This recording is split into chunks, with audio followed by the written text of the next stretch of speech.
Kaixo, Maitane Kutxaga naiz eta bideo honetan azalduko dut bigarren bidalketari dagokion gai baten inguruko aurrebaluazioari buruzko, nik ze planteatu dudan. Vale. Aurre inprimaketa digitaleko zikloan nik irudiaren tratamendua bitmapan moduloa ematen dut, eta aukeratu dut ikaslekin egiten dugun erronka bat, dala Donostiako nazioarteko zinemaldian parte hartuko duten filmak aurkezteko liburuxka bat diseinatzea. Orduan, nire moduloan egiten dutena da irudiak sortu, Photoshop programa baliatuz, eta egiten dugun gauza bat erronka honetan da jarduera bat daukagu selekzio aurreratuak nola egin lantzeko. Hortan zentratuko naiz. Hala ere,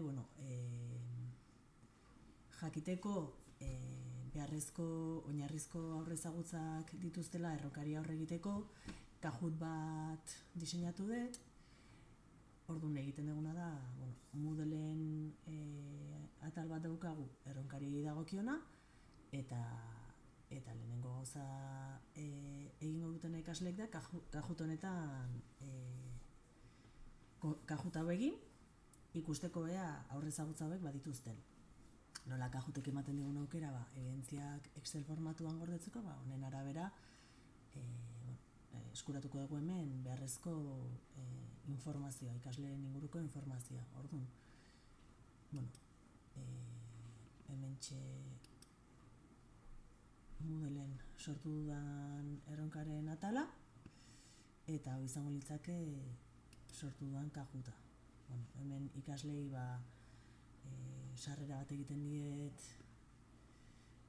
Kahootaren ingurukoa, eta hemen klikatuz joango lirateke Kahootaren sarrera hortara. Hemen badaukat zabalik empezar, modo klasiko empezar, eta hori pin sartu beharko lukete agertzen zaien pina, eta parte hartuko lukete Kahootean. Hemen badaukat ja zabalik zer dan sortutako Kahoot hau, badauzka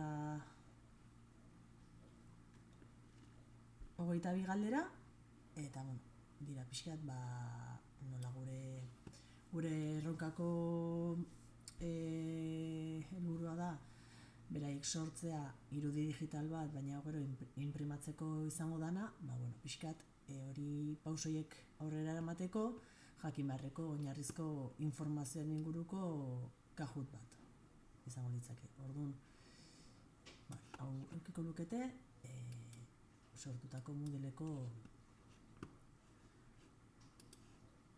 atalean. Lehenengo gauza hau egin beharko lukete.